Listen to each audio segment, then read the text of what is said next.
પુષ્ટિ ભક્તિ માર્ગમાં પ્રભુની પ્રાપ્તિ માટે 6 પની જરૂર પડે છે. એ 6 પ કયા? સૌથી પહેલો પ એ પ્યાસનો છે. પ્યાસ, પ્રયાસ, પ્રાર્થના, પોષણ, પ્રસાદ અને પછી પ્રસન્નતા. પ્યાસ એટલે કે જિજ્ઞાસા, આતુરતા. પ્રભુ પ્રત્યેની જિજ્ઞાસા થવી, જાગવી, પ્રેમ ભાવનું જાગવું, એ તત્પરતા થવી, એ પ્યાસ છે. પ્યાસ કે પ્રભુ કોણ છે, ઠાકોરજી આપ કોણ છે, એ પ્યાસ. એમને જાણવું એટલે કે પ્રયાસ કરવો.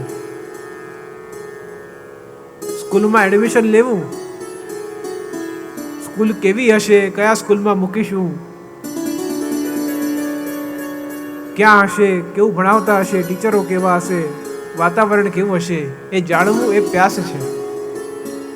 એડમિશન લઈને પુસ્તકો લેવી એ પ્રયાસ છે. પછી અભ્યાસ શરૂ કરવું એ પ્રાર્થના છે.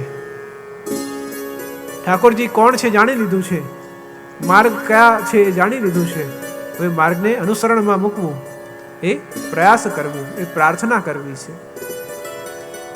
પ્રાર્થના કરીએ તો પોષણ થાય, એટલે કે આપણને શીખ મળે, સમજ મળે.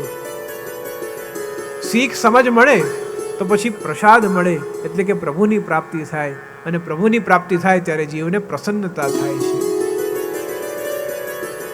તો પ્યાસ, પ્રયાસ, પ્રાર્થના, પોષણ, પ્રસાદ અને પ્રસન્નતા, આ 6 પથી જ્યારે જીવ પસાર થાય છે ત્યારે પ્રસન્નતા એ પ્યાસથી લઈ પ્રસન્નતા સુધી પહોંચી શકે છે.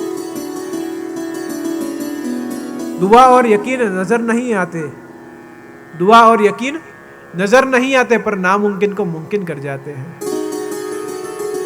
કૃપા પ્રભુની કેવી છે, જે દેખાતી નથી પણ જે અસંભવ છે એને પણ સંભવ કરી જાય, એ જ પ્રભુની કૃપા છે.